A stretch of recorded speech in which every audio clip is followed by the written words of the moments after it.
Hello everyone. Welcome to the first live session for design, technology, and innovation. And I think a few people are still joining. So I'm just giving it a few minutes. Please hang on. We'll be starting very shortly. If you have anything specifically at the outset which you want to ask me or something, please go ahead and you can type it in the chat box if you like. We'll be discussing it anyway. Um, and yeah, so what I'll do is, if you guys have any questions, we'll discuss that. And I'll make a note of that. And in the rest of the time, what I'll do is that I have prepared a set of practice problems for you. So, if nobody has any big questions, or if you have finished, if the questions are very few, then what we'll do is we'll start with the practice problems. And as a part of that practice problem answer discussion, a lot of things will come out. We can discuss your ideas on it, and we can see how much you have imbibed from the lectures, and we can see where else you want somebody to help you out, right? So just giving it a few more minutes. It's 7:04. Let's wait till 7:06, and then we'll start.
All right, I think a few of you have joined now.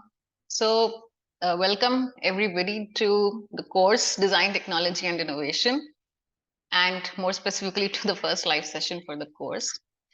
So, before we get started, I think it'll be very useful for all of us to understand a little bit about you guys. You are the ones taking the course. So, can all of you just like one by one just tell me a little bit about your background, maybe, and what you expect to get out of this course, what you are looking forward to. So, would anyone like to start?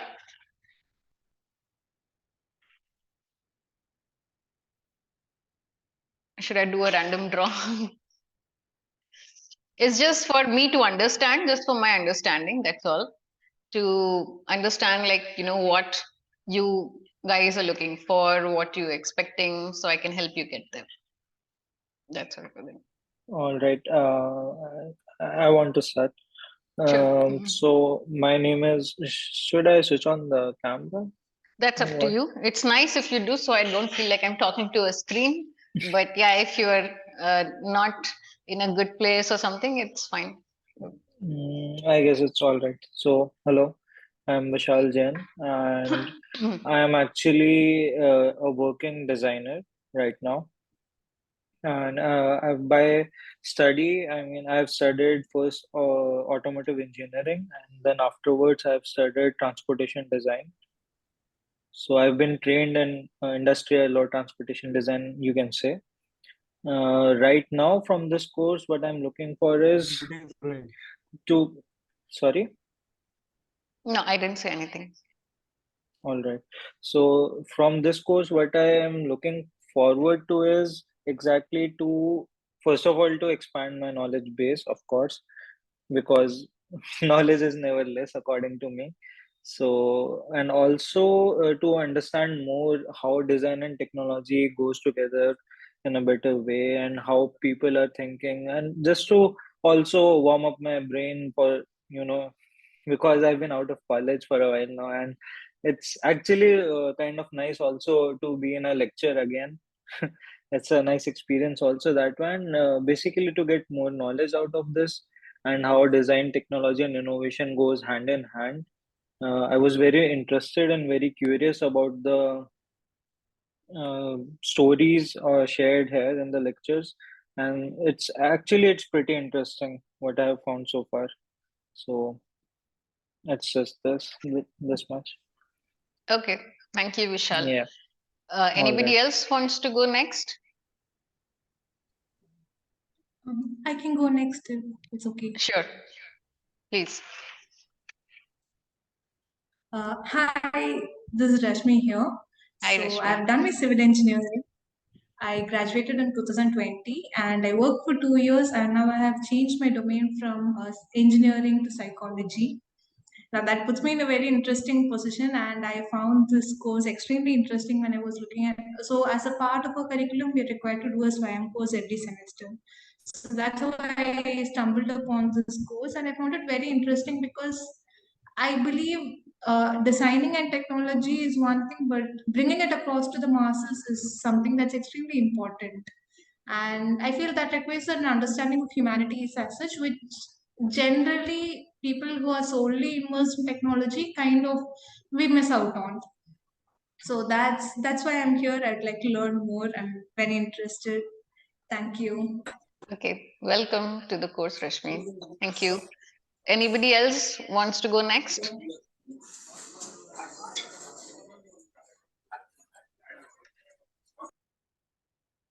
It's just a brief introduction, nothing scary. You can just tell me a little bit about yourself and what you want, what you expect from the course, so we can help you get there.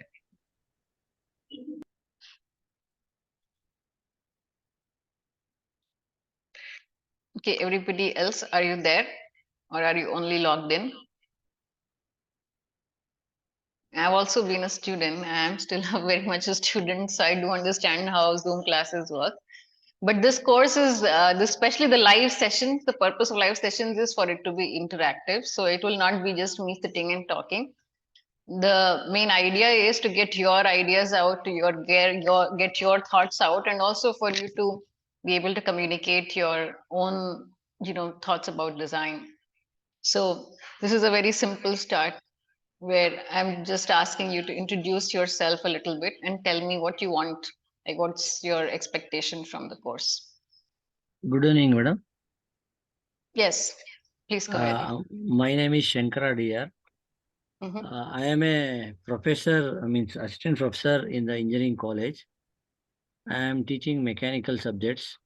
I Okay. am completed my post this one PG in the product design and manufacturing. Mhm. I was more curious about to solve some of the problems of the societal that I need to convert in terms of product. That Mhm. will be helpful to uh, in the agricultural field as well as common usage purpose. So like that, I am thinking from the last 10 years, I am doing small projects to our students in the college as well as the societal problem I am taking. This course I opted for somewhat small modification itself. It leads to more effectiveness in the usage. Like that, I'm thinking. And then Jaipur, uh, this is a case study you are taking, right?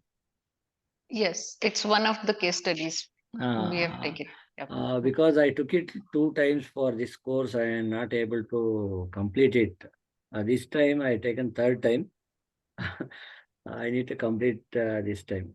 Please add on more innovations related to uh, it should be useful to the society in a mass community.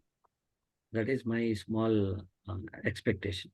Um, okay, thank you. Anybody else Thank you, wants to ma'am. go ahead? Good evening, madam. Good evening. Welcome. You want to go ahead? Yes, madam. Madam, I am a first year student from ENTC background. Mhm. Our college actually told us to attend this course, madam. It will be helpful for our semester, so that's why I am Okay. here. Okay. Yes, Which that's is it. your, sorry, what's your subject? Like, what's your field?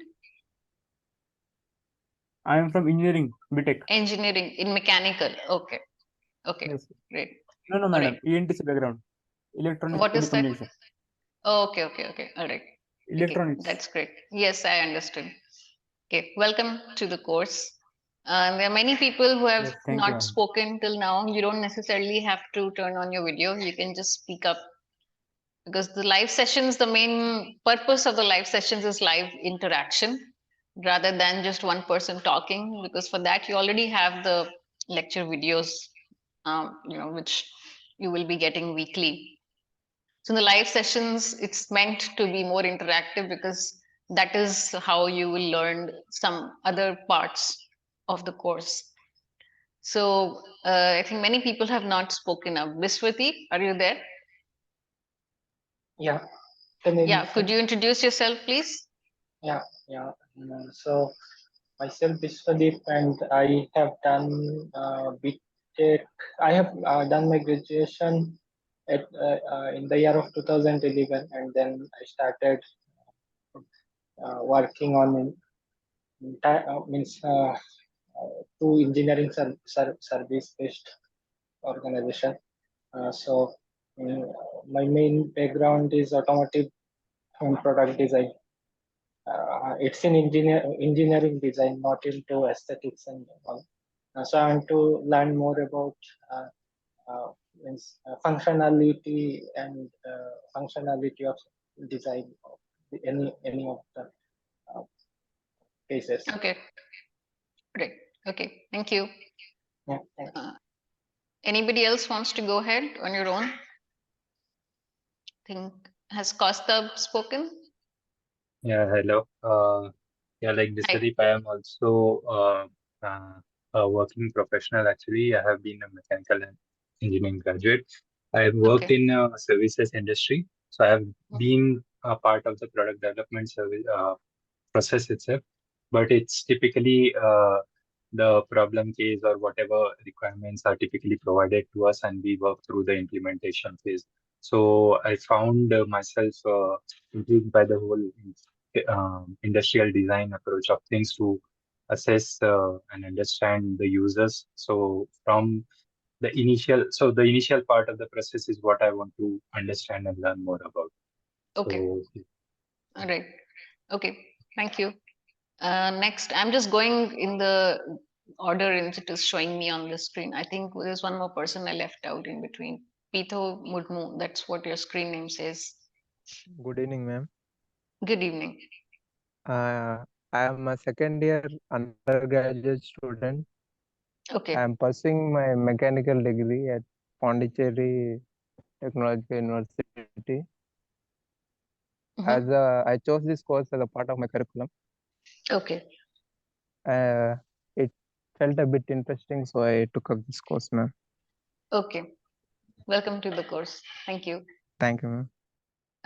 Next, I think I'm seeing Sonal Gupta, 825. Is she there? Hello, Arti ma'am. Hello. How are you today? Yeah, I'm good. How about you? I'm good too. So I'm not from technical background. I'm a visual designer, and I have been working for Infosys and doing their UI UX work, which is user interface, user experience design work. Recently, I've moved into academics. I'm an associate professor now, and I teach design. I have joined this course. I'm here just to understand the interrelationship between technology, innovation, design. Because being a designer, I'm from an aesthetic background. I am not very good in. I mean, I'm not from a technical background. Though we also do innovation, but it's always good to kind of know about technology as well. So it was a good blend of the three, design, technology, and innovation, which kind of interested me. Okay. So this, yeah. Sure. Welcome to the course. Thank you. Thank- So this introduction is mainly only in today's class, just for me to understand all the mix of different backgrounds of people coming for the class, because going forward, that is kind of going to be my approach based on all the different types of background. I'll just try to consider everybody's background when I'm talking. Um, that's all. So we'll not be doing this every time. So don't worry that I'll ask you to introduce yourself every time. I think there's one more person left, Shankara DR.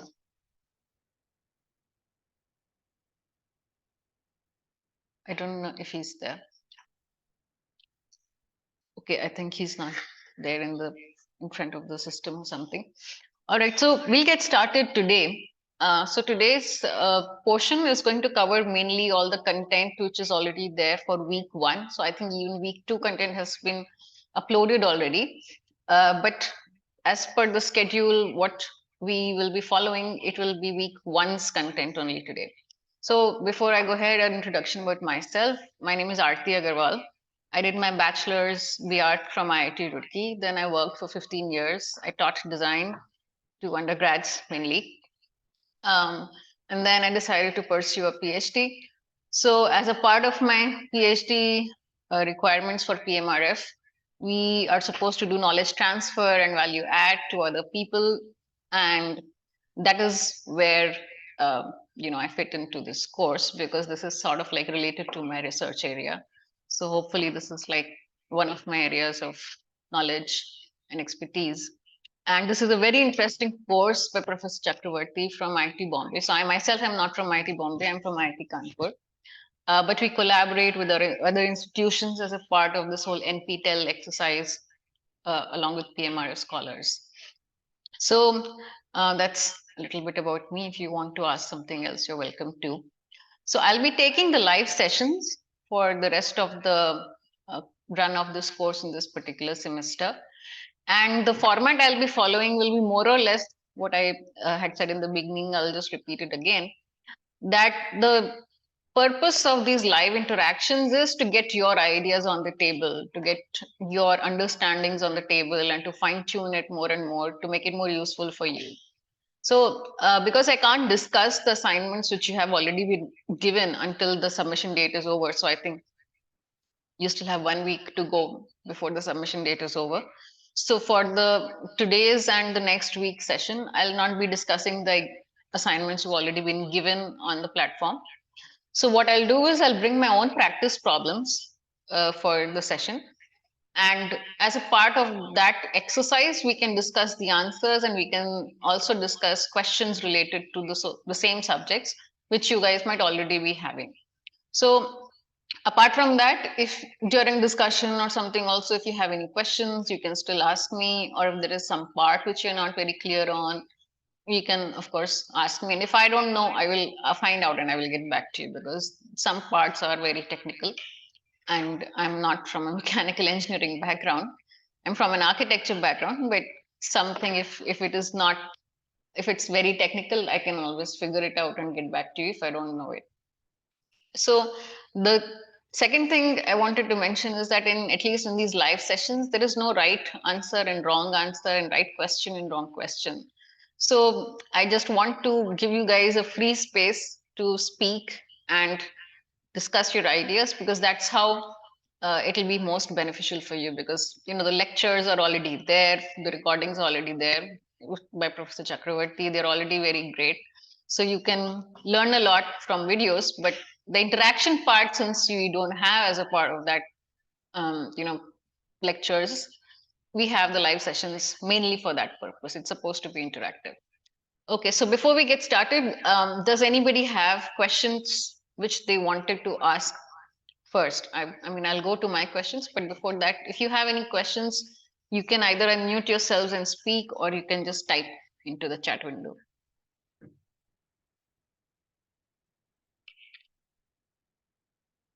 Nobody has any questions? All right. Okay, so I will share a practice assignment with you now.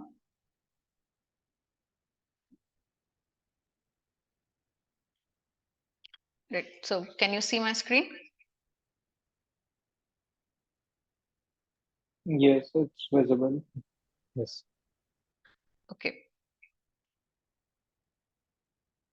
Just let me arrange this a bit. Arti ma'am, sorry to Yeah. interrupt. Since you asked about questions, Mhm. before we start, if you can briefly tell us about Jaipur food, what it is. Okay, so I'll come to that. That's great that you mentioned that. I think what you want to probably the brief idea you want to understand about the Jaipur food. My questions are actually starting with very basic things. So as a part of that discussion itself, we can discuss about the Jaipur food. Is that all right with you? Or do you Yeah, want? fine. No, Yeah. that's okay. That's okay. Okay, sure. So my first question is that you know we kind of started discussion about the Jaipur food first as the first case study in this course. And I think one of the reasons for that is that the Jaipur food is considered to be one of the greatest innovations ever done, not just in India, even otherwise in the world of product design and product innovation. And Jaipur food has won many awards, and the benefactor, the innovator, they've all been given different awards, and it has been successfully running for so long, for like more than several decades. So that success is even more important, not just because it has been running for so many decades, but because it has positively impacted millions of lives. So um, you know when we weigh things in the balance, like at the end of the day, it is a prosthetic limb. Now, I mean, apart from the Jaipur foot, now they have also developed other limbs and other types of prosthetics. If you see the website for Jaipur foot, so they've continued on that innovation. They've improved it. They've made many other types of prosthetics and other types of aids for people. Uh, but we are still in this particular exercise, we're sticking with just the Jaipur foot. And my question now, first of all, is that, in this particular narrow field, if we just look at it, why do you think that the Jaipur foot does better, at least in the Indian context, than any of the imported prosthetic limbs? And because we want to compare where we stand in the technological world, in the innovation world, vis-a-vis European companies, American technology. So, what is it that really makes it stand out? There are many good things about the Jaipur food, but what do you think is one of its shining features? At least some of its shining features. So these are the options. There can be other answers also. If you think these answers are limiting or this is not it, feel free to add in your answers. Okay, somebody has sent me the answer on chat. So I want to hear from you. Like it's fine if you want to send the message on chat. That's fine. Vishal has raised his hand. Yes, Vishal, please go ahead. Yes, so I think according to me, the Jaipur, one of the best thing about Jaipur food, which I liked, was the cultural aspect of it. That it Mhm. is culturally sensitive to the Indian people. That there was a video in which a Muslim person or a Hindu person, I guess the people can go easily even into the mosque or temples or their worship places as well. So that was also one of the things which intrigued me, which is actually unique about it, that people can walk barefoot and also bend their knee properly, bend the foot as well. It has the Mhm. proper bending effect as well. And obviously, all of these points which are mentioned here, all of the points are good, as it is custom made. First of all, it is not just imported part. It is not like small, medium, large sizes. These are properly custom made for each user. That is also a pretty great aspect. And the last point as well, the C point, in which the farmers actually didn't have to change their jobs. I actually like that aspect as well very much, that no one has to change their jobs, and they can continue with their ongoing lives in a free manner and as they used to live before it. So I think that was a life-changing aspect for the product as well as the people. Great, great. Correct answer. Absolutely correct. Spot on. So, anybody else wants to add anything to what Vishal said, or anybody else wants to discuss the options in the question? Madam, Yes. whatever yes told is absolutely acceptable.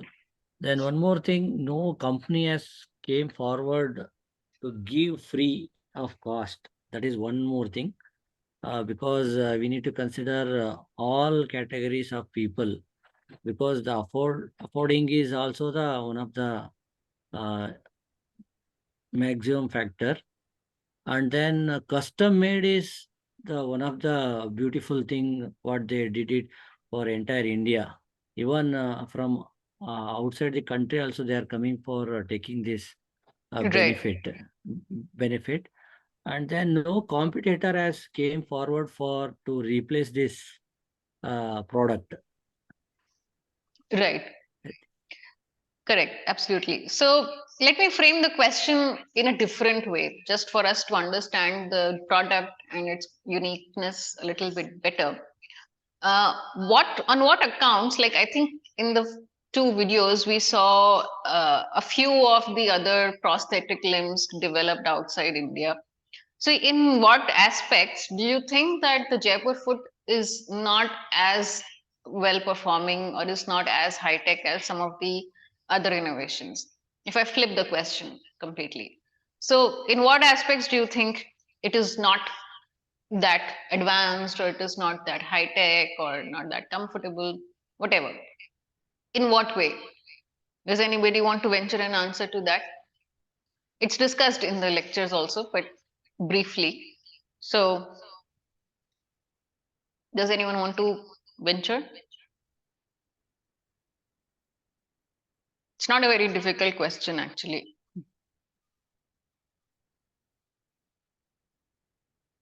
You can think, Hello. you can take a few seconds to think if you need to. Yeah, hello. Yes, So I've only yes. seen the first video for the week one, but so Okay, I don't have the exposure for other imported perspectives. But I think one aspect visibly from the Jaipur foot looks to be the overall simpleness of the design. So in terms of the structural strength and all, it seems to be basic. I don't know if at all they have considered for multiple use case scenarios of the people using it, worst case scenarios. So in that case, there seems to be a compromise on the strength aspect. Sorry, what use case scenario? Um, so so for cases wherein the people may jump, for example, if they witness some jump scenarios, so in those cases, whether the device, the foot itself can handle those kind of loads or not. So the structural integrity, whether it stays or not, is a question. So the ruggedness is a question as compared to the imported. Okay, Also in terms of the aspect, I think the direction that DMRL had tried to put the foot in, reducing its weight. So the weight of the device itself seems to be on the higher side. Whether or not it is a concern for the user, I don't know, but maybe for as compared to other imported devices, it is on the higher side. So in terms of comfort, it may be a compromise. okay.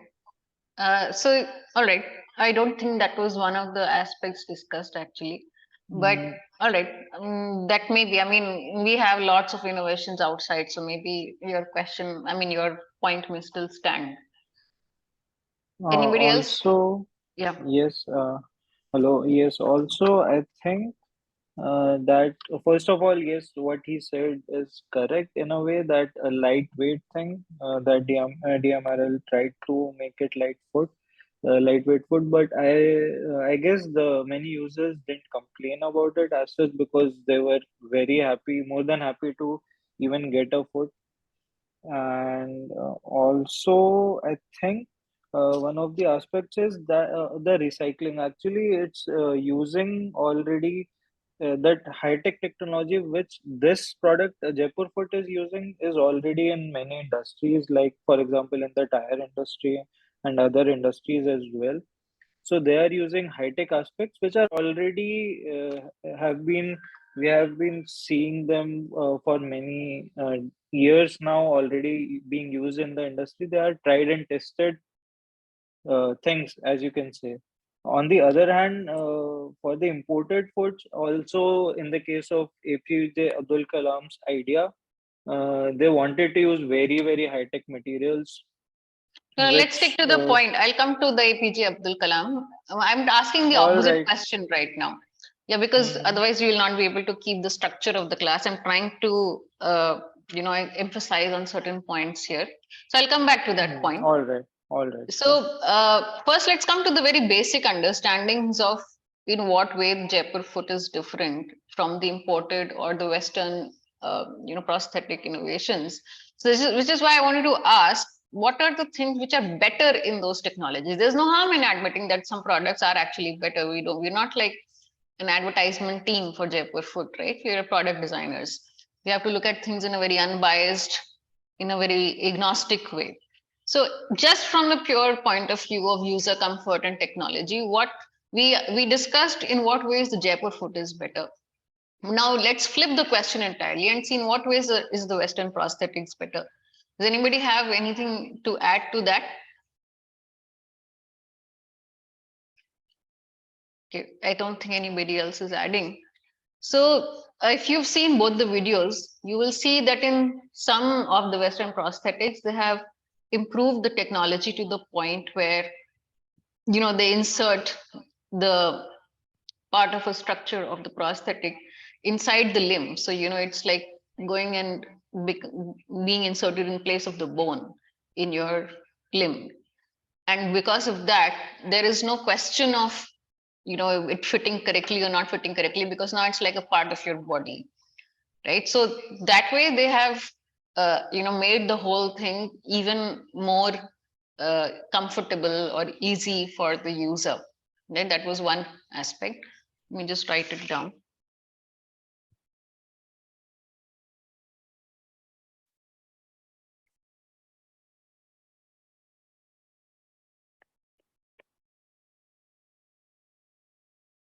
The second thing which some of them did, some of the products, they did was that they're able to actually, wire it in such a way, they're able to improve the electronics and the AI and everything so properly that they're actually able to map the nerve endings of different digits to the nerves in your, say, I'm using the hand because I can't show my foot, but to the nerve endings in your body, so that it's not moving in a monolithic way. You can actually move your hand, digits as well, right? So some of the Western prosthetics have been able to improve the technology to that point.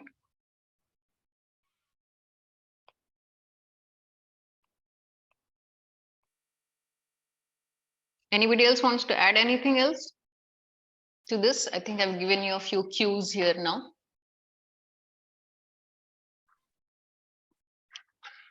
No? I think there was one more thing. I'm giving you a few minutes to think. Few seconds, okay, not minutes. Oh, sorry. What's the second point which you have written? May I ask? Mapping the digits to the nerve endings in your body, so you can move your digits independently. You can play the piano.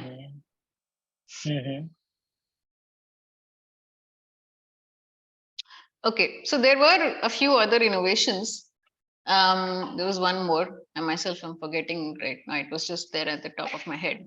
But the main point I'm trying to make is that it is not that the Jaipur foot is entirely the most digitally or the most, yeah, I've remembered. So the third point which I was going to make was in some of the Western prosthetics, what they have done is that they've been able to improve prosthetic, the AI and the robotics and all that so well that it actually learns your gait. So, as after after you have been given the prosthetic and once you started using it, it is designed in such a way that it learns the person's gait, and then it helps to, align with the actual gait of the person.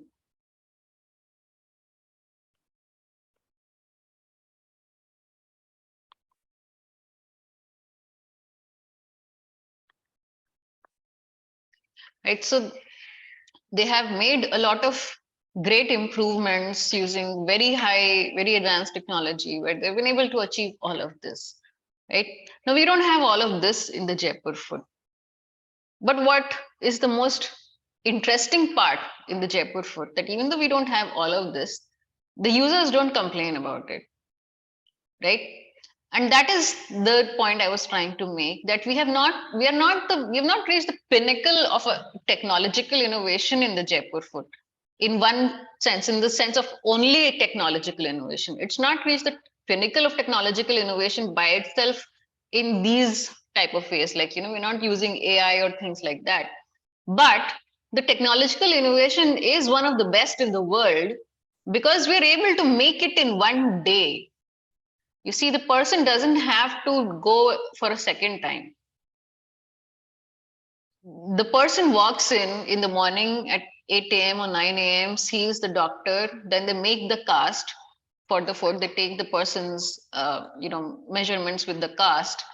And then within the day, they prepare the entire limb, the prosthetic limb, and they fix it on the person. They screw the whole thing on. They allow the person to test it and walk it and see if it is fine or not. And they send the person back with a new limb in the same day. That is the part which I think is, worth mentioning, because such an advanced kind of an, technology, or such an advanced kind of an innovation, like a new limb, you're literally getting, think of a person who has lost a limb. For that person who has been living for some time at least without a limb, to just walk in the morning and get a new limb and walk out in the evening is a very big deal. That too without paying anything. You're not paying anything. You just go in the morning, register yourself, let the person see your the stump and take measurements, and then in the evening you're walking out with a new limb without any money. That is the part in which we have, I think, achieved considerable amount of like the pinnacle of innovation, because that is not that easy to do. So what we have done here I'm saying we in a general way, I've not played any part in this. What I'm trying to say is that the innovators here, what they did was they actually spent a lot of time trying to find materials and trying to find the most important parts of the user needs. So this is where what we can say is the user needs part, which is let me go back to the question. So it is the user needs part which is the most well addressed in the Jaipur foot, because the user need is not here in our user does not demand or does not really require such an advanced technology in the first place, which is why I said I'll come back to your point about Abdul Kalam, because what Abdul Kalam was suggesting were also some innovation in materials and some other technology, but it was too expensive to make and it would not benefit as many people, and the improvements were not so justified also for the cost, for the increase in costs. So in our case, in this particular case study, the best thing we're able to achieve is that firstly, we are reaching so many people. Secondly, for free. Thirdly, they're getting it within the same day. They don't even have to do anything else. Just wait there and you will get it by the end of the day. And the most important part is it is custom made for each user. So in some of the Western prosthetics, The biggest challenge they were having was that the prosthetic was not fitting very well on the person's limb, right? That was one of the biggest challenges. And when you're having that kind of a condition where, you know, even if it is, okay, let me share from here again. Just give me a moment. I'll just draw and show you. So for example, like, you know, if you're having something like this and you're fitting something like this,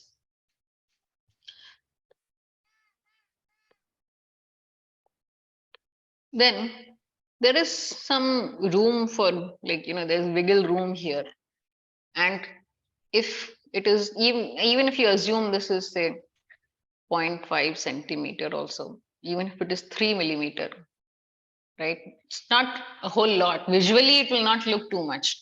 But even if it is there, what will happen after some time, your leg itself will start swelling, right?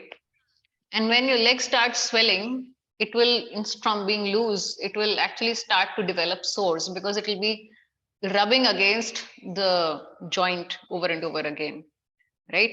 It's these parts will be rubbing against each other when you're moving back and forth, the whole thing will be moving inside also, and that will start to pain a lot, and it will start to, you can start, maybe you might even start having sores. You might have swelling, you might have itchiness in the skin.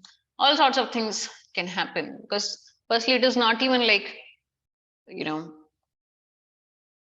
it's not even like it's a straight thing. I mean, after all, it's your leg, right? It's cut the way it's been amputated the way it's been amputated. It's not round, is what I'm trying to say.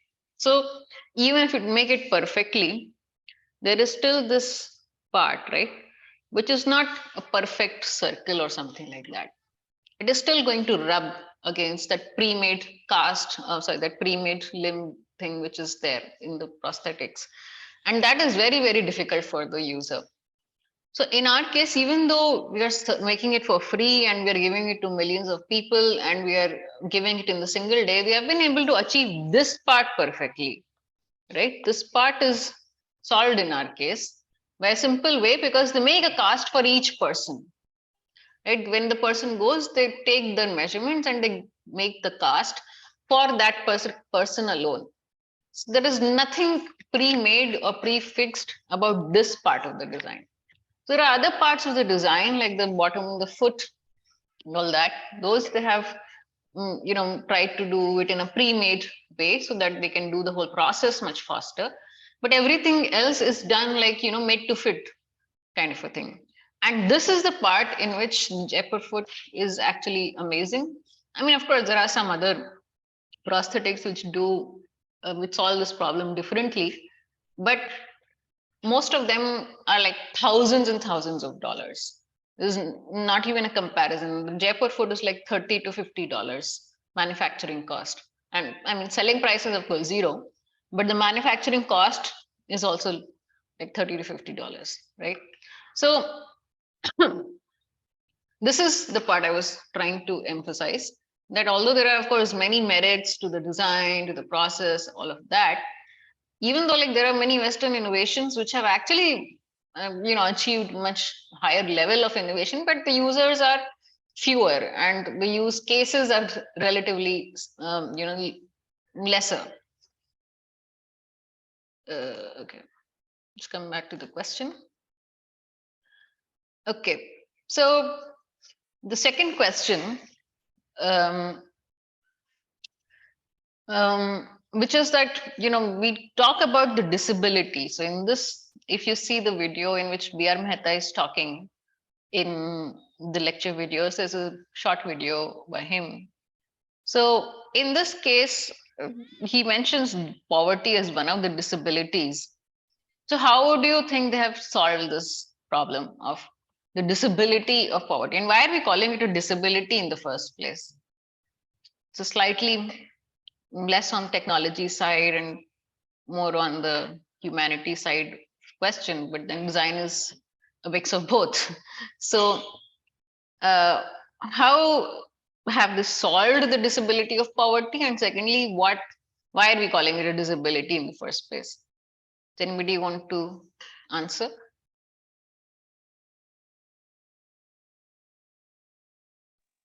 I guess in this aspect, the disability actually means the things that we are trying to solve by design and innovation and technology, all the three here. And I guess that's what they mean here, because it is actually in a way one of the disabilities of the user or the main target audience which they are targeted for. Okay. So I guess that's what they meant here. Okay. Anybody else wants to add anything? It's only one person speaking. And one or two people chime in once in a while. But I think the class should be for everybody. Anybody else wants to add anything? So the users mentioned in the videos where farmers, for example, the salt pan lake workers, or maybe the truck drivers. So the physical aspect of them losing their limb or so also implies that they have lost their livelihood indirectly, and so that loss of livelihood is basically impacting their earning for the whole family and all. So in that case, it's a disability. Um, uh, and yeah, I think that that answers that part.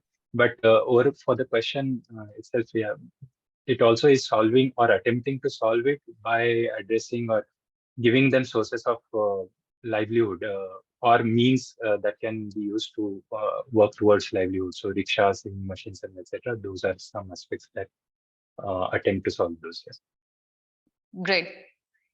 Anybody else wants to say anything?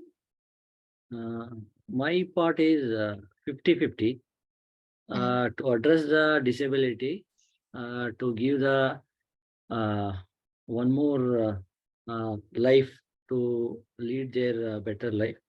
Then poverty also one of the 50%, because in the lower middle class, we are giving a one more supporting in the kind of free this Jaipur footwear to lead their good life remaining years. That way, the 50-50% will be, we can take it as a disability as well as a poverty. Okay. All right. Anybody else?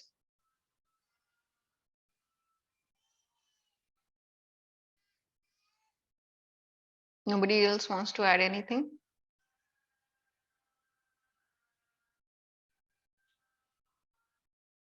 No? There are some people who didn't speak, I think, in the beginning also. Nasiha, are you there?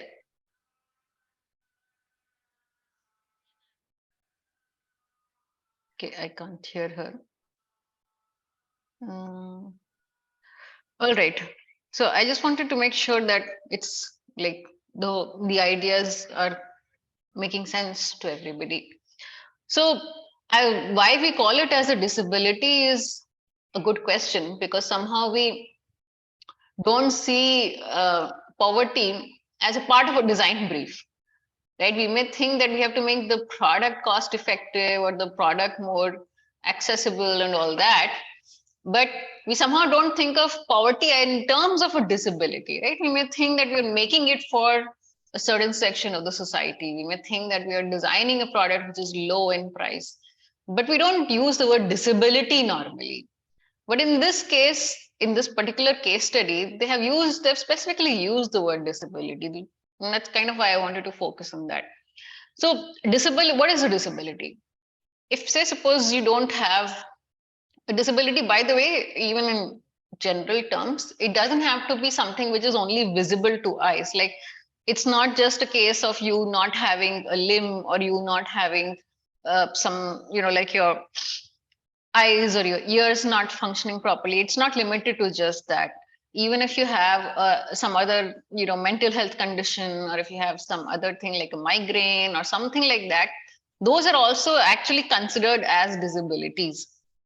So if you see in many places when you apply for jobs or education or something, especially outside India, they often ask you if you have disabilities, and they ask you to check the boxes, which disability you have. So you'll see a whole list of things listed as disabilities. So what I'm trying to say is, if we widen we broaden the perspective of what we consider to be a disability, what we can say is that a disability is something which limits you in many ways, which is so, it is disabling in the sense that you can't do the things you want to do. You can't fulfill your requirements of life. It stands in the way, it obstructs you from fulfilling the requirements for your life or for what you want to do in life. So in that sense, it is not just not having a limb alone which is disability for them, but also the fact that in the process of getting the medical treatment and all that, they have completely gone broke, and now they neither have the limb nor do they have even any money to spare for anything. So anything you want to do, even if you want to do farming, even if you want to do just agriculture, even then you still need some money to buy the seeds, to buy the fertilizer, to pay the laborers. You need some, that's why it's called seed money. Like, even if you see in startups, the word seed money is very important. It's a term which comes from agriculture itself, that seed money is literally that. You still need money to buy seeds for sowing in the soil, otherwise how will you do agriculture? So even that seed money they don't have for any venture, anything in life. And in that sense, it is a disability, because even if they could use their other powers, like maybe intellectual abilities, by the way, a lot of these people are not even properly literate. I'm just saying, even if we assume that they could use that to do something, even that they cannot do. So in that sense, poverty is a disability. So it is not just the lack of a limb, but also lack of money, which stops them from pursuing anything else. So is everybody on the same page with me? Do you agree with me? Anything else anybody wants to add? Is it making sense? Yes, actually it makes sense. And also, I think what you said is correct. We can, in design briefs, as we can see that we have certain limitations, or you can say, what do we call it? I guess the constraints. The constraints of a design brief, we can see these disabilities maybe as the constraints of our initial design brief, from where we actually start the where we start the concept generation of the ideas, and the concept generation as well. So I guess we can see them Right. as constraints. Right. So if you see in this particular aspect, the disability of poverty, this part they have not solved in the product design. And that's why I asked this question in this, actually, because the product is Jaipur food, right? Product is just that. Product alone is not solving the disability of poverty for them, because they have a limb now, but that seed money is still a problem for them. So they are not solving that problem of disability of poverty with the product design. So this design principle which we are discussing here, it actually falls in the realm of systemic design. Systemic design, we try to see the whole system in which the product is going to fit, and what else you are doing along with that. Are you adding some service? Are you putting some add-on? Are you giving some training to the person? What are you doing to for the product? Like, you say product market fit, or in this case you can say product user fit. So in that sense, your product is fitting into a system. Just one second. Right. So this is your product. Sorry, what happened? So this is your product, right? But the product is not going into a silo. I'm just discussing slightly in a broader perspective from design principles point of view.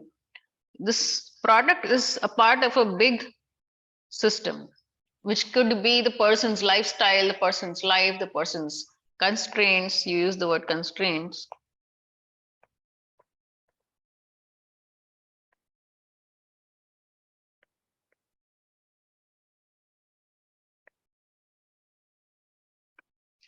All of these things become a part of the system into which your product is sitting, right? This is your product. You're throwing a product in to go and fit into a system, right? So with just in our case, if we take the specific example of the Jaipur food, it is the product is going and putting into a system where all these constraints are there. You have the constraint of money, lifestyle is, they have limitations. They're not very, like they can't go and do a job in a corporate world, for example. They have educational constraints, right? They have the lifestyle is on the agricultural side. Requirements is, in this case, we've solved the requirement with the product, so that they have solved. Culturally, like for example, they wanted to walk barefoot and follow other activities, that we have solved with the product.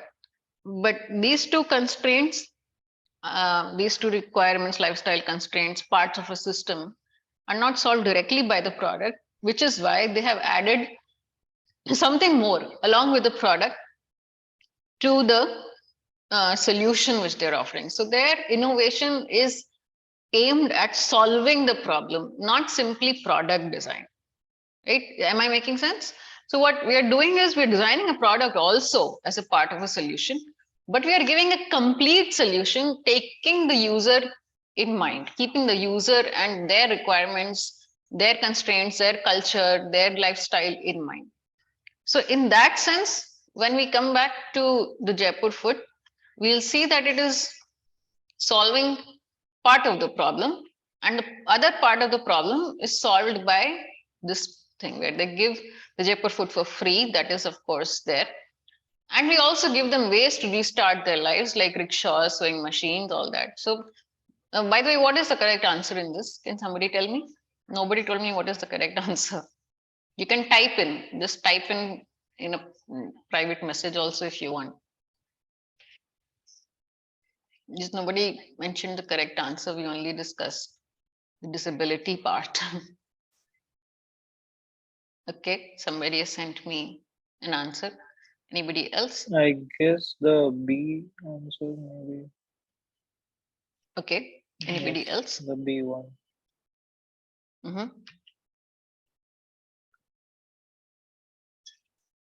So all these questions are multiple answer questions. Sorry, multiple answer questions, by multiple choice. There can be more than one correct answers. You can see the messages. Okay. Right, so I think Viswadeep has got it right. I think. Anybody else answering? A and Ma'am, A, B. B, and D, ma'am. All right, great. So I think everybody is finally getting there now. So there will be, see, for those of you who will be taking the exams, you have to be careful when you're selecting multiple choice answers, because read the question properly. First of all, there may be only a single choice, or there may be multiple choice. Always be wary of that there may be more than one correct answer. Secondly, be careful, they may be asking you what is the wrong answer, which of these is not correct. You may end up checking the opposite in the answers. These are just tips for the tests, I'm telling you, or even assignments. So read the question properly. Thirdly, there may be some trick options. There may be some options which are almost correct, but they're not. So in this case, A and B are the correct answers. They're not giving them money, and I did not see anywhere that they're giving them free training. They only gave sewing machines and rickshaws. I don't think they gave them any skill training or something like that. If they are, then I stand corrected, but I did not find that information anywhere. So as of now, A and B are the correct answers, right? Everybody's happy with that? Can I move forward? Yes, no, maybe. Okay, great. Mr. Deep is giving a Yes. thumbs up sign. All right, great. So this, I think now we can come back to, I think everybody is already familiar with this point. Like, why was the design which was submitted by Abdul Kalam not used by BMVSS eventually? So these are just some of the options. So I'll leave this question to you guys to think and answer. You can think and answer. Anybody wants to discuss this further, we can discuss. Because we kind of discussed this already, that's why I wasn't going to discuss it.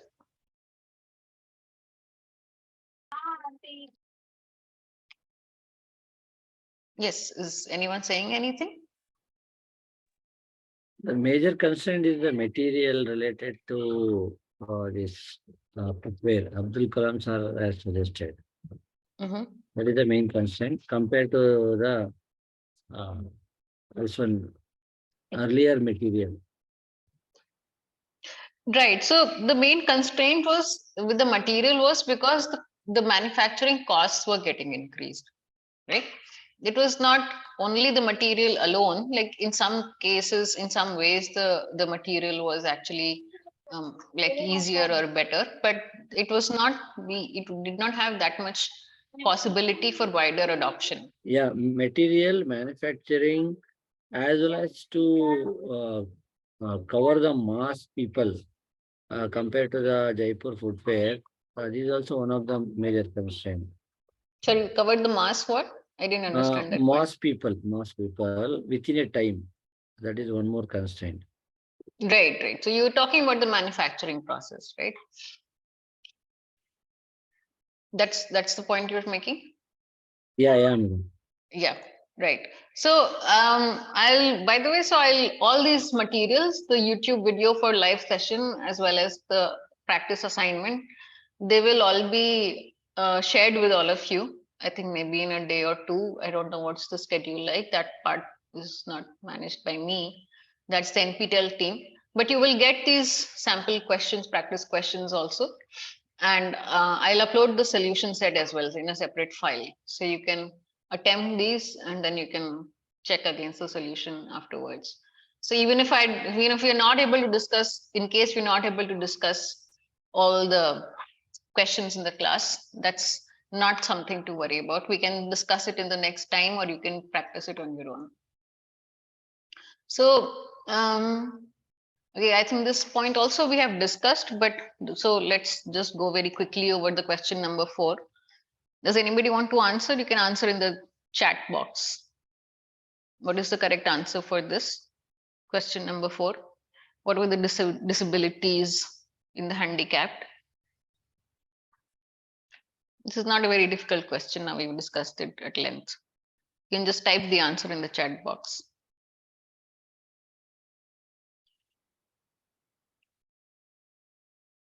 Okay, some people have answered. Others?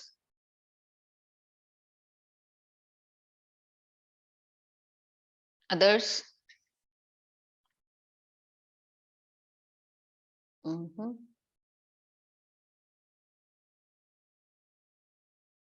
There are 3 more people who have not answered.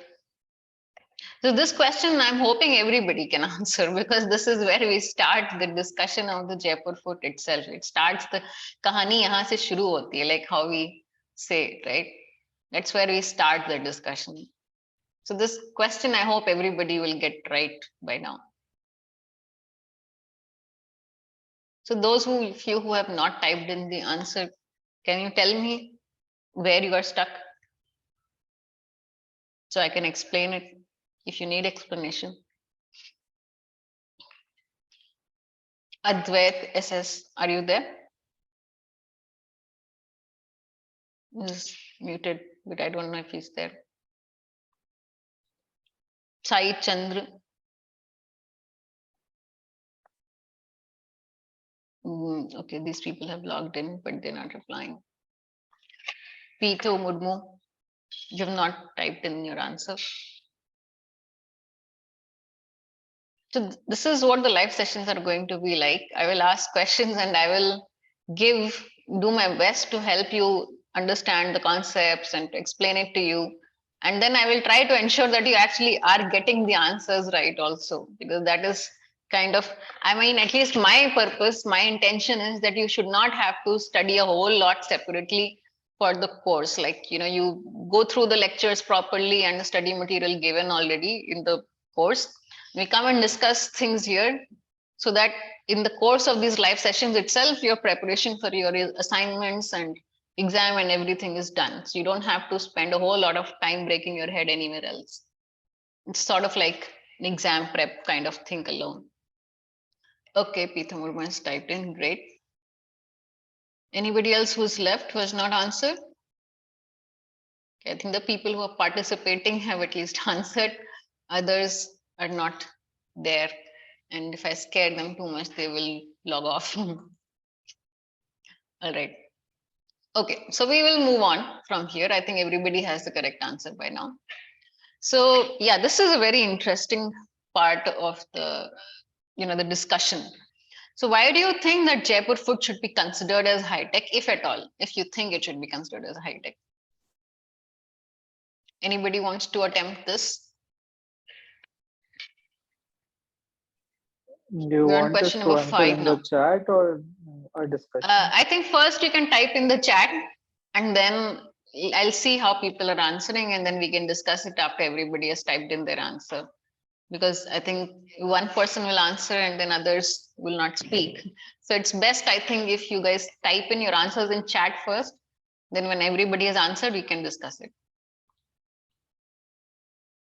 Question number 5. I'll give you a few seconds to think. So you can think for a few seconds and type in your answers in the chat. So it is a multiple choice. It could be more than one correct answer.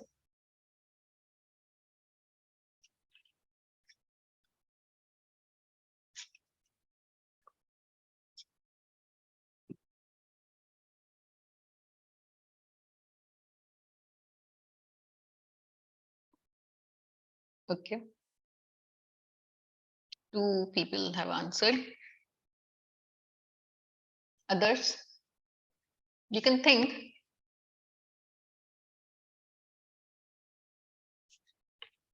Okay.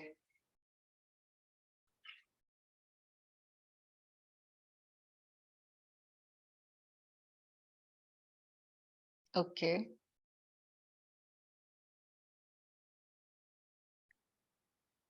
So hint is that for this question, you need to watch the second lecture video. There are 2 on the Jaipur food.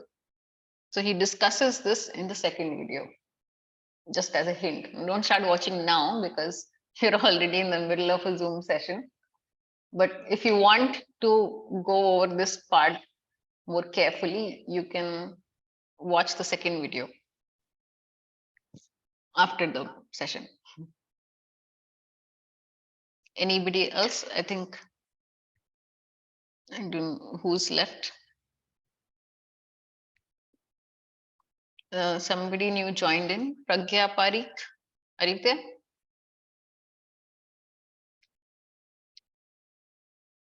Are you logged in? Okay, she's not replying. So I think of all the people who have typed in the answers, because many people have it partly correct. So he discusses this right at the outset when he's talking about Jaipur food being considered as high tech. So somebody has answered D, that Jaipur food cannot be considered as high tech. Do you want to explain why you think that is?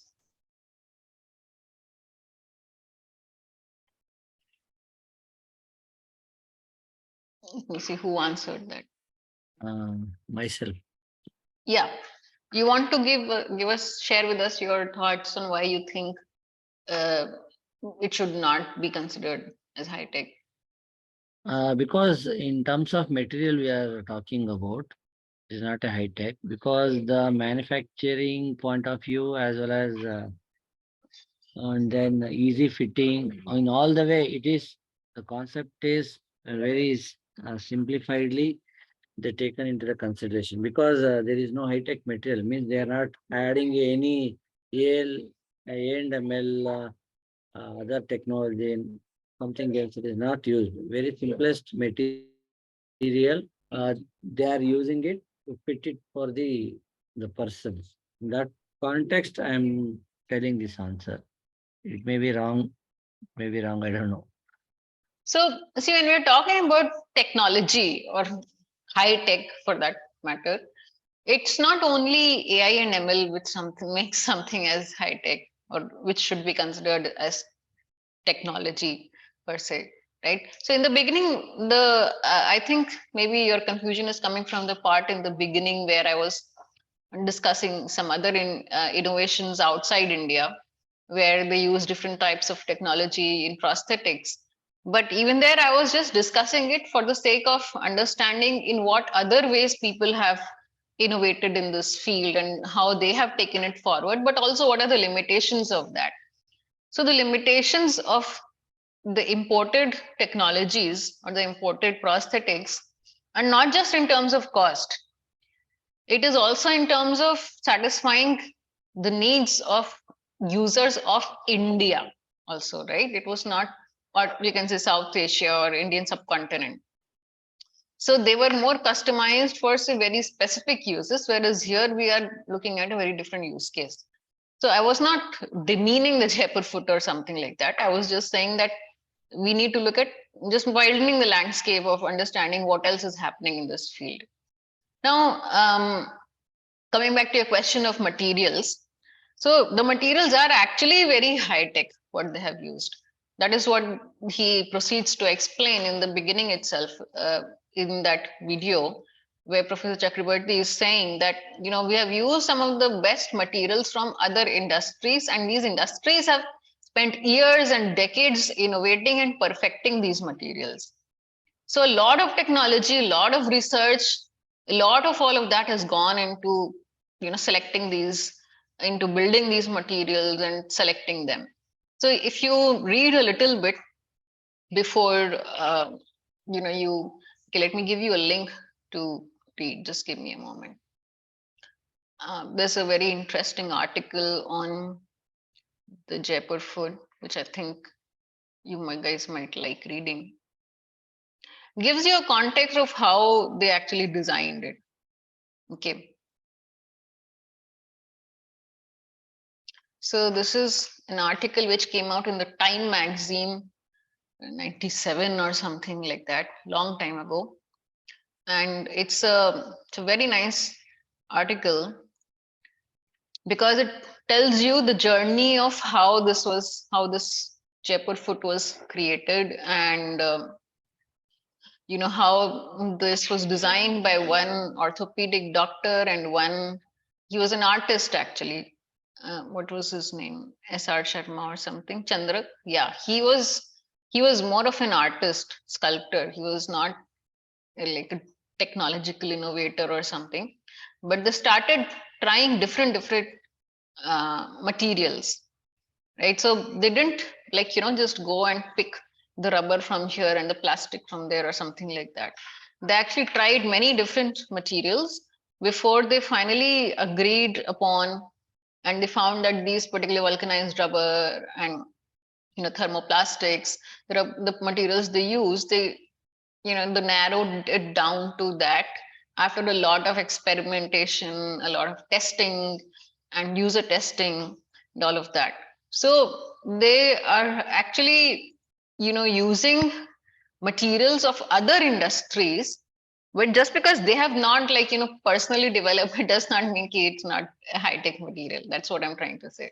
So these materials are already very high-tech materials taken from automotive industries. So going back to the question. So actually A, B and C, all three are correct answers.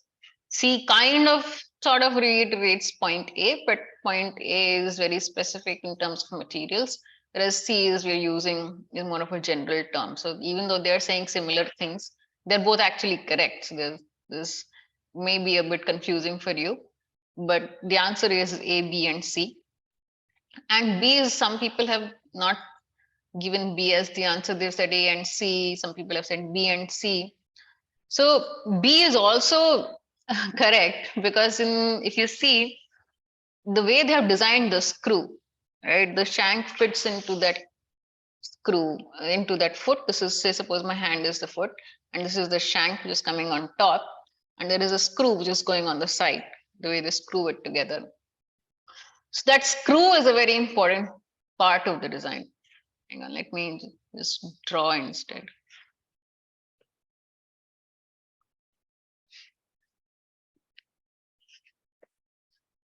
So suppose this is the foot. Okay, I'm not that good at drawing, so you'll have to excuse that. And this is, say, suppose the shank, and there is a screw which goes in here which fits this thing inside, right? And this designed it to be something like this.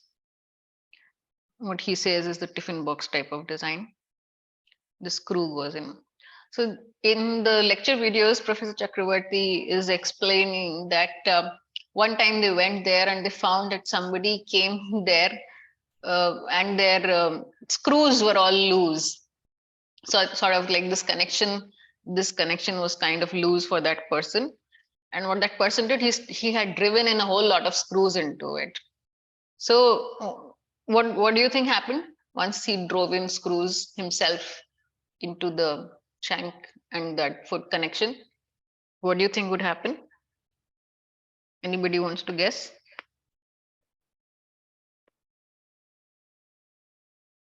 Crack. The plastic broke, I guess. Right, exactly. It will crack it. So that thing will start breaking, right? So which means that if the connection of the screw here is not proper, it will not fit the person properly, and like, you know, the foot will be a bit loose, will be moving this way or whatever. It'll be uncomfortable for the person. And secondly, if the person starts innovating himself or herself and starts, you know, sort of driving nails and screws in it himself or herself, then it can actually break the whole thing also. So I don't have the picture, but in the video he shows a picture of a person who came with those, you know, lots of screws. He had lots of screws here like this in the thing. And you know, so that is what inspired the team at IDC to actually come up with a newer design for the screws.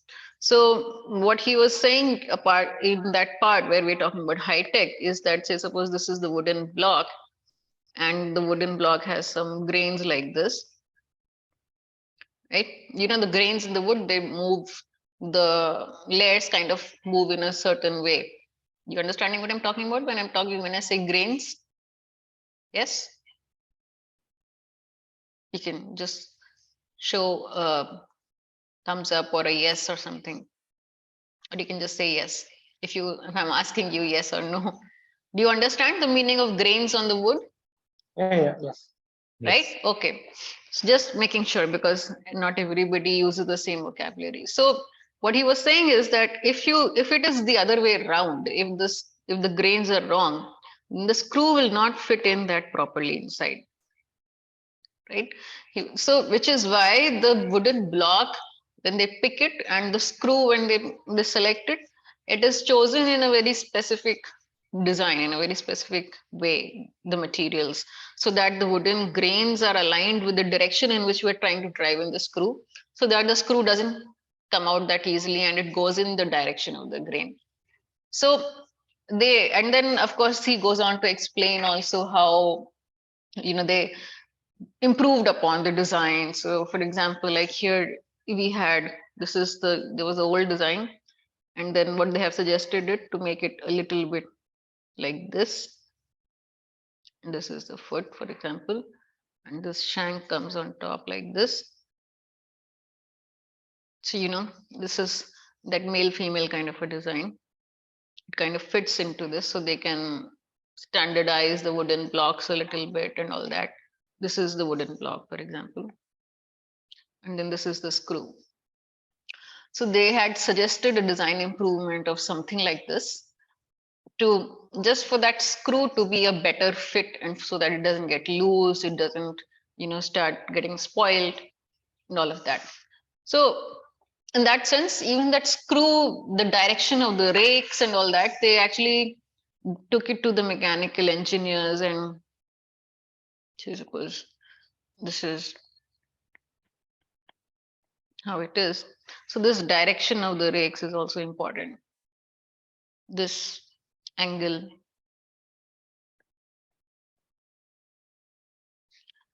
That is also important in how the screw fits and what angle it should be. This is what they call as the rake angle. So I explained this in the video. You can check it out again. So all this they improvised, and then they finally came up with what is the best fit after a lot of testing and all that for this particular use case.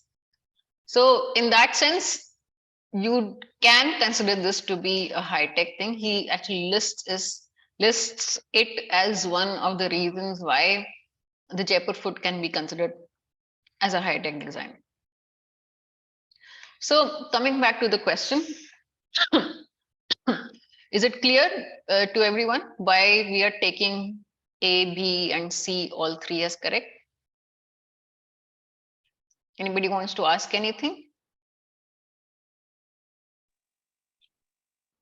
So in the answer, would you consider the option A as well? Yes. All right. All right. Because it is referring to all the materials. No? You're taking some of the technology from tire and automotive industries. But when I'm talking about materials, there are other materials also which are not from the tire and automotive industries and Correct. things like that. Correct. Right. All right. All right. Okay. Can we go ahead? Anybody else has any questions? So, okay, somebody is asking how long the session will go. Well, I'm sorry to inform you, but these are 2-hour sessions. So I will be here till 9. If you have any question, you can ask. If you want to leave, you can ask me some question. You need to discuss or something.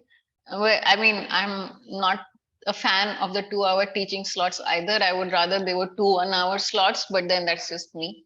I think we will be taking feedback of all the enrolled students on whether they like this 2-hour teaching format or not. So you can give your feedback there if you don't like it. But as of now, that is kind of like the timing for the teaching hours. And also, like, we're covering a lot of ground. There's like generally it's like 1 to 3 hours of lectures in the week, which we are covering in the teaching, and then we are live interactions and we're solving problems for the students. So from that standpoint, we've kept it as 2 hours. I will be here for the entire 2 hours. If somebody is urgently in need to exit or something, that's up to you. But I would see this as time where you spend the time you spend for preparation for your tests or exams, or just to make sure you've got just to make sure you've understood it correctly. Because the main challenge with MOOCs is that you don't sometimes know whether you think you have understood it, but sometimes you may not have understood it in entirety or completely, or even if you've understood, you sometimes end up answering wrong in the questions. So this discussion helps clarify those type of things. All right, so this is the sixth question, is the last question on the Jaipur foot. After that, we come to the helmet, which we have not covered actually so far. So this is a relatively very easy question. So why don't you guys just type in the answer in the chat box first, and then we'll quickly discuss it if you guys have problems. So what is the, what are the benefits of using microcellular rubber in the Jaipur foot?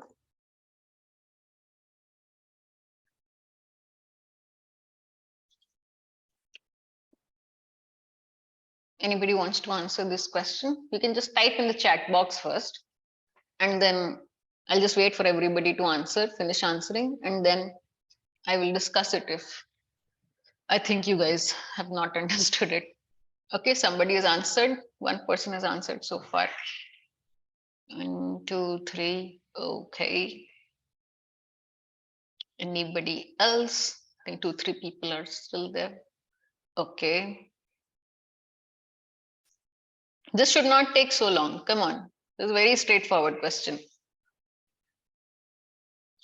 I can understand if you may have forgotten because it is there in the videos, but you may not have paid a lot of attention when this was being discussed. So I think everybody has answered. So I think almost everybody has the correct answer, which is all of the above. So there are other uses also, but these are the three which I picked. So, you can go and check out that part of the video where he explains how it is very easy to mold it.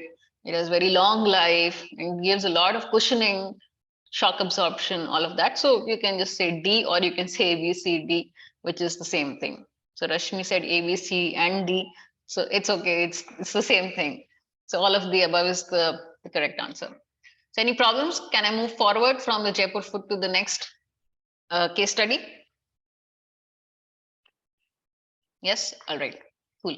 So in the motorcycle helmets, this is the one case study where we actually start discussing the process of designing a product, understanding the pain points of the users, and in what ways can you approach the entire design problem itself, right? So does anybody want to first give me like a very brief idea of I'm saying the word we very generically here, but why did this whole team at IDC, why did they even take up this thing of designing a helmet? What was the need for it? Does anybody want to share that first? It's very common sense thing. If you ride a motorcycle and if you wear a helmet, you will know exactly what the issue with it is. So what was the need to take up design of the motorcycle helmet? Already helmets there. Why do we need to design it again? Comfort, maybe more comfort and lightweight. Comfort and, sorry, say again? Lightweight. Lightweight, okay, correct, absolutely. Anything else? Safety to strength, safety to and strength of lightweight strength, and durability. Safety, durability, okay. But also, when we wear it, it sweats a lot inside. Sweats a lot. Yeah. Exactly. Yes. That Anybody else? I guess included in the comfort part, maybe. Yes, it is there amongst other things. Like anybody else wants to add? Any other issues in the helmets? Even for the pillion rider, not just the main rider. One more point I can add: aerodynamic shape addition to maybe something, I don't know, maybe for design perspective. Okay. There are many I other guess things visibility actually. also, Yes, because generally when we visibility don't wear the helmet, it's more our visibility is more is compared to the better, helmet. right? Also, it doesn't feel very natural, I would say, to wear a helmet. I mean, it's advisable, but it doesn't feel very natural like people would Right, drive it normally. right. Okay, anyone else? So the biggest problem with the helmet, the reason why they took up this helmet design was because people were not wearing it. That was the reason why they took up the helmet design problem. He starts the video, if you watch it, you can see it, that with one of the students having lost his friend because he died in a motorcycle accident. And the student says that he would not have died if he was just wearing his helmet, and that guy was not wearing his helmet. And that's when they address this major issue of there are so many motorcycle accidents, especially in India with the kind of traffic we have on our roads, but people don't wear helmets. So why is it that in spite of such high risk and so many accidents, people are still not wearing the one thing which can actually save their lives? And that is the kind of approach which actually led them to looking into the design of helmets and why are people not wearing it. And that's the reasons you gave, is amongst other things. One other important reason was people are not buckling it. So you need to buckle it at the bottom right here under your chin, right? So many people were not buckling their helmets even if they were wearing it, they were just putting it on like that. And a lot of the casualties were from people just not buckling their helmets. Like in the case of an accident, it would just, fly off, and the person would still hit their heads either on the road or against the vehicle or something, and again it would cause a massive head injury and leads to loss of life. So like such a small thing, right? Just the buckle, if it's irritating, if it gets stuck, or if it is unpleasant, it's itchy, it feels dirty, all these reasons, people are not buckling it, and that just one design flaw, major design flaw, was alone responsible for almost 20% of the deaths caused by, not wearing helmets. And then the other question was that, there's a fine on not wearing helmets, and the governments were trying to enforce those fines, like in cities like Delhi and all. And so people started wearing helmets. But the fact remains that, if it is a product which is life-saving, why do you even have to force people to wear it and fine them to wear it? It's not like something which needs to be solved by policy alone. It should be solved as a part of the product design, if that is the function of the product, right? So then that is kind of the background against which they started even innovating the product from, the fresh start, like ground up, like that. So I'll come to the questions. There were like one or two other things which I think deserve a decent mention. So what do you what was the process they followed for designing this? Anybody describe it to me? It's not very complicated. It's very, very simple, actually. That's the general process which you would use for designing any product. So if anybody wants, you can share your ideas. I will help you get there if you're not entirely there, but still. Anybody wants to venture? What was the process they followed?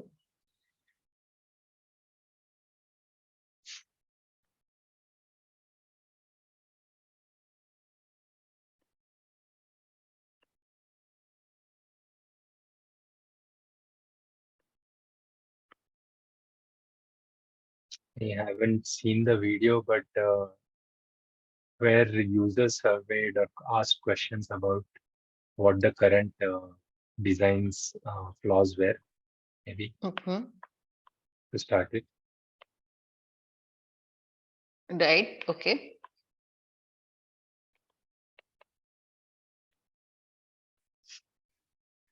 Anything else? Anybody wants to share? I think a lot of people have not seen the video. How many people here have not seen? It's okay if you haven't. I'm just asking. How many of you have not watched the videos yet? You can also type into the box if you want. Okay, one more person. 2, 3. Okay, so 3 people have said that they have not watched it. Okay, 4. So a lot of people have not watched the video. So, okay, so I will go ahead then. I will just explain the process myself. So what they did was, of course, the first part was we call it as empathy study. If you talk in terms of design thinking language, sort of like empathy study and user survey, where you ask the users design flaws, and sometimes you can also just observe users. That's also what they've done. They've observed in what all ways or why all are people not using the helmet. So one of the reasons also that, both the main rider and the pillion rider are wearing the helmet, they can't talk to each other. You can't listen to what the other person is saying. Sometimes the helmet itself would be colliding. You try to come close and talk because you can't hear each other. And then, people were kind of carrying the helmets in their hands while riding in like the Delhi heat, because it's too hot. And if you're standing for 2 minutes at, say, an intersection or a signal, your head is literally just getting cooked in that heat. So people just take off their helmets and sometimes they don't put it on because it's so hot the helmets were so hot was one of the main reasons of discomfort for the people. So in a since you guys have not watched the video, let me just ask this in the class again, since it's there in the video, of course, but it would be good to have this discussion again here. So what do you think, as which part, which material in the helmet do you think plays the most important role in saving the head from injury? So it has different, there's an outer, plastic kind of polymer shell, then there is a thermocol, then there's an inner, I think fabric or some sort of a lining, then there is the buckle. What else? Maybe the PU. PU, sorry, what? This, there is one material, EPP or something. Okay. Anybody else wants to say anything? So it's actually the thermocol. So this is something like your helmet. Okay, this is really not a very good drawing, but I'm just drawing it conceptually right now. So please don't grade me on my drawing skills. So this is the thermocol part. And this is the outer shell. This is the covering. This is where you have your strap and things. This is where your head fits in. So this, oops.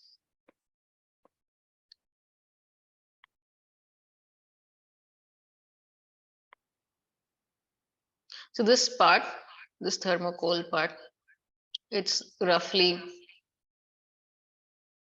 20 mm.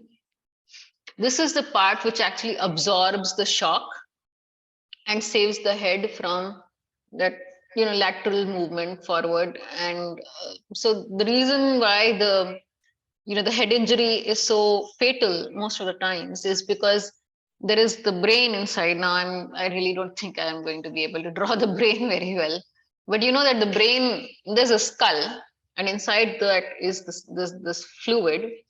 I'm forgetting the name of the fluid, but there is this fluid which is a very important fluid, and in that the brain is basically floating in that fluid, right? And there is some room, there's some space between the brain and the skull, and that space is actually filled by the fluid.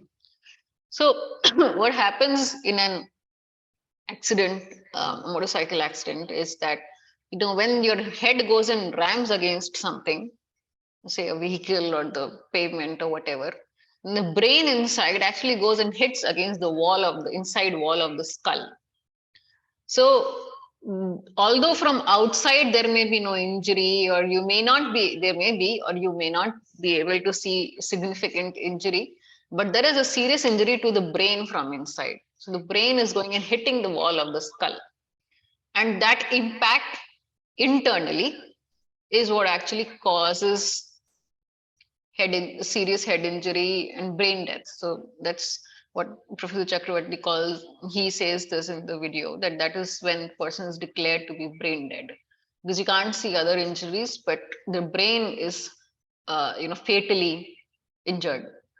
So what happens is that lateral movement of the brain, cerebrospinal fluid, correct, thank you. So when the brain goes and hits the thing inside, that movement is what we're trying to restrict with the helmet. So when the helmet is on top of your head, this is your brain, then there is a helmet, and then there is, there's a brain, then there is the skull, and then there is a helmet, and then you're hitting with the helmet against something, then a lot of that lateral movement shock is absorbed by the thermocol. So even though the brain obviously will move a little bit inside your head, like inside that cerebrospinal fluid, it is not going to hit the wall that hard, or even maybe at all. So it will not be seriously injured. And that is why the helmet is really important.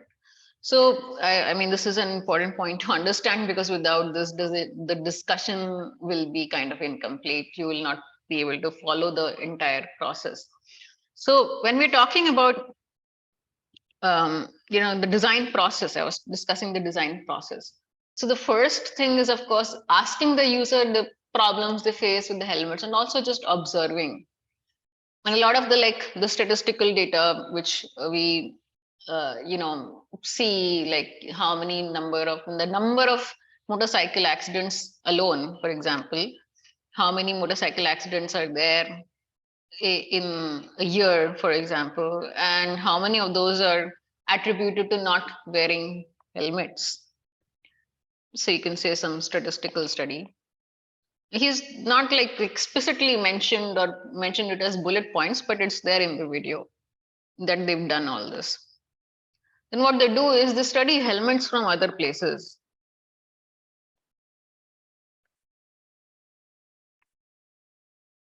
For example, they study some of the helmets from military use cases, or some helmets from some other like racing type of use case or something. So, there are all different types of helmets which are all built for certain types of activities, and they study all those designs. Why? Can anybody tell me why would they do that?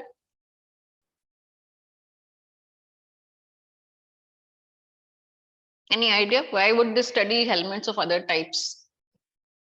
Because our use case is very specific for motorcycle in India. So why would we study? Inspiration. Okay, you can say inspiration. Anything else?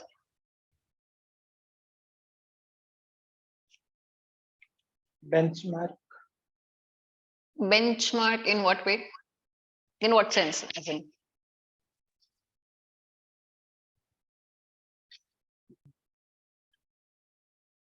No, I'm just asking you to expand on it. I'm not saying you're wrong. I'm just trying to understand what you were saying.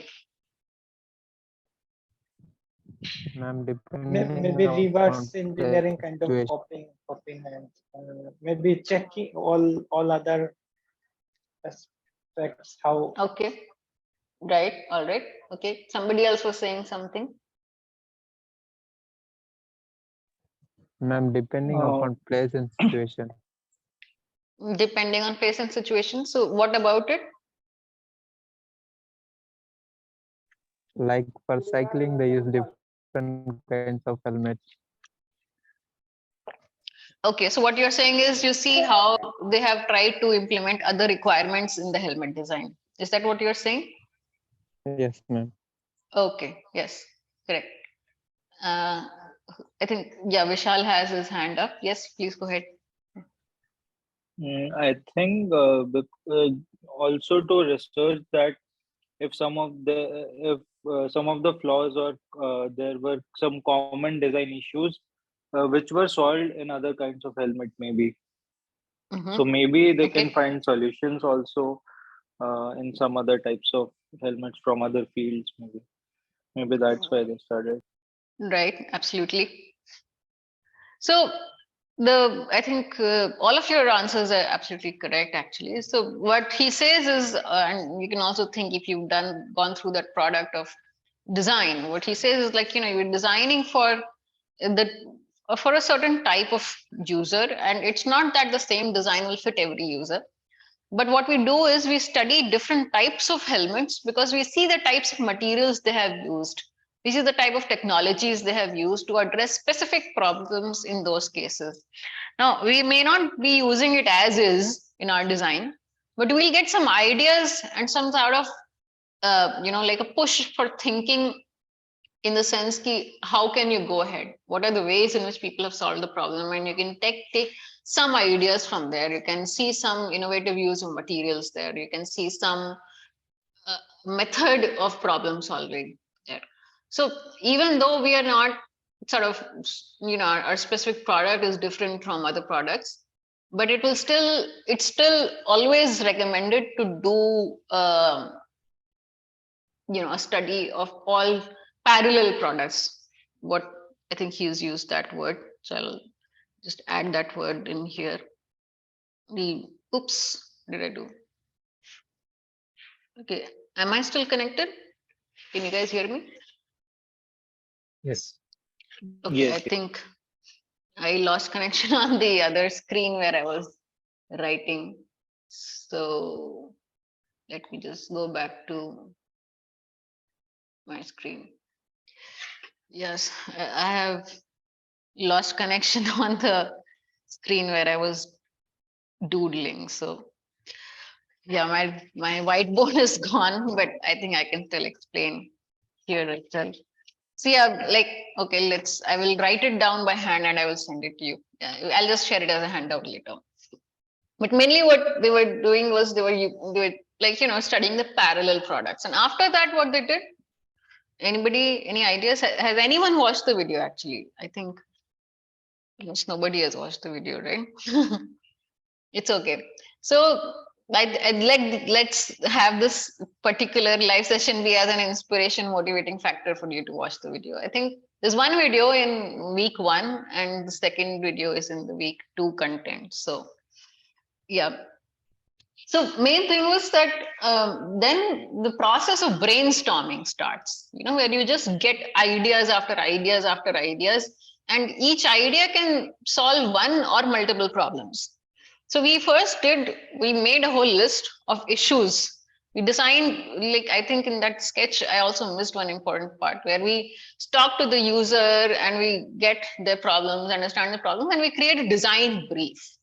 We list down the problems we're trying to solve. And in that list, they have listed some 10, 12 problems which they're trying to solve. So then we try to, from an amorphous, nebulous problem, it becomes a very concrete list of items which we want to solve in that particular product, right? And then we do the parallel study and we see if anybody else has solved a similar problem or the same problem, and in what ways, what materials, how user friendly is it, all that. Then we start the brainstorming process in which you could be solving like 1 or 2 or 3 or whatever number of problems in each design. So a lot of times you come up with like hundreds of ideas for one product. So these guys came up with, I think, more than 150 ideas or something for helmet design, which is a lot of ideas. And then because you have like so many ideas, how do you combine it into one design? It's a little bit takes a little bit of thought, right? So what did they do? What they did was that they started, combining sketches or ideas which solved the same problem in different ways into one cluster or into one concept sketch, right? So for example, the problem of the helmet getting too hot for the user to wear, or it's too uncomfortable for the user. So that problem had, like, say, suppose 15, 20 ideas. People solved it in like all different types of ways by giving these, like, I don't want to go into those details because I don't have the sketch in front of me. So, you can watch the video and look at the lecture slides. I think it'll be like, it's a visual thing. So I can't actually draw it, everything here. But they've taken like different ways of solving one problem. And there is a whole series of suggestions and ideas on in what way can you do the buckle thing here? How do you fix it? Some people came up with very interesting ideas for that. So they started clustering and combining, putting all these chunks of ideas together in one group, grouping the ideas basically. That's what they call different concepts. And then what you do is you merge those ideas in one concept sketch. So like suppose there are 5 very nice ideas in which you have tried to solve the problem of ventilation and head getting hot. And you take a little bit of all those different ideas and you combine it and you come up with one concept out of all of those, whichever ideas you can combine. And then similarly for other. And then from all those concept sketches, you finally come up with a final design. So we've not reached that stage. We covered that part, I think, in week 2. But one of the challenges in this entire design process, which they face, was the IS standards for the motorcycle helmets. So since you guys have not watched the video, you would not know the answer for it. So I'm not asking you this question, But let's go to the next and the last question, which is that, which of the following criteria were included in the design brief? So what do you guys think? Which ideas and which requirements were included?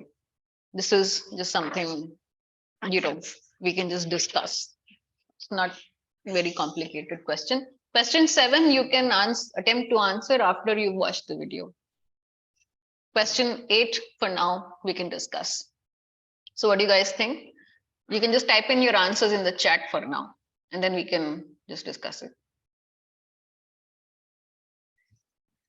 You can take a few seconds to read all the options and think if you want.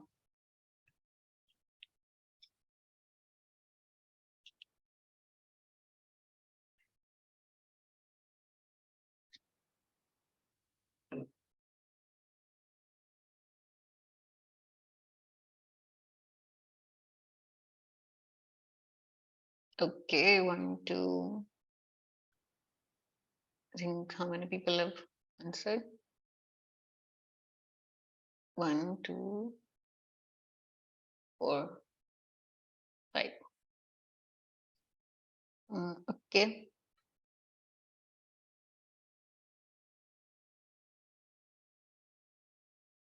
Okay, I think everybody has answered. So the correct answer, in this, I'll just first discuss which one is not the correct answer. So it should look nice and colorful was not in the options, unfortunately, because that was not a part of the design brief. Like, I mean, you can make it look nice and colorful, but what the main concern, the main reason for concern for the helmet was, it was not at all user friendly. So even the existing helmets in the market, like the stud helmets, or even the local helmets, you get in a lot of colorful designs in there, that also, but that was not the limiting factor.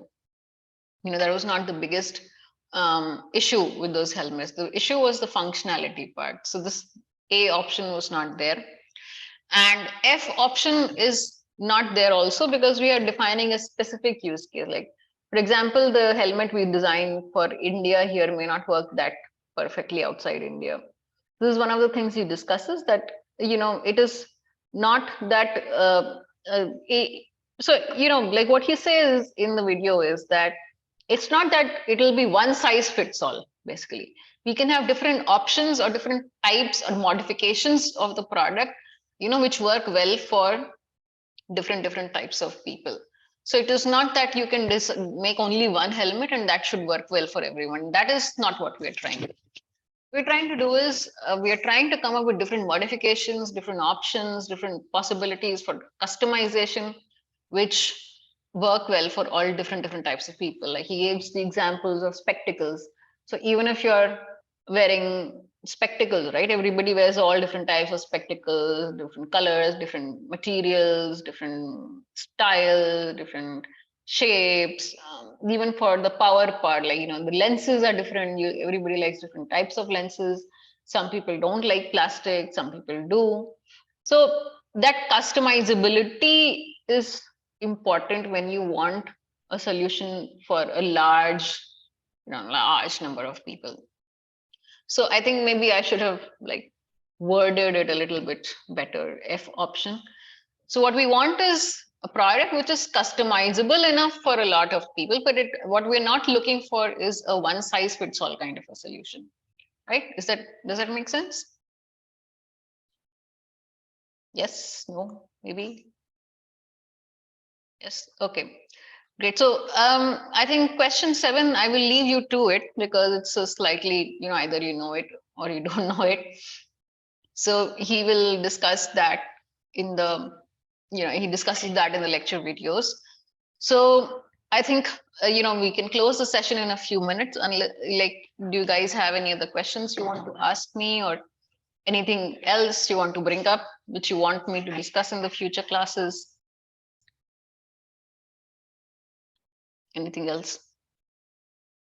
No. Okay. So what we can do in the next classes is that, because since you will not be done with your assignments 1 and 2 in the next class either, I will I will share another problem set, or sample practice question set. This is not an assignment. What I'm giving you is not an assignment. It is only for your own practice purposes. So you have more practice and you think a little bit more deeply about the content, and you have a better handle on the fundamentals, basically. So it might help you answer the assignments also a little better, because your assignment date is still, it's still due, it's not done. So after that assignment date, submission date is over, I can discuss, I think the solutions will become available to you then.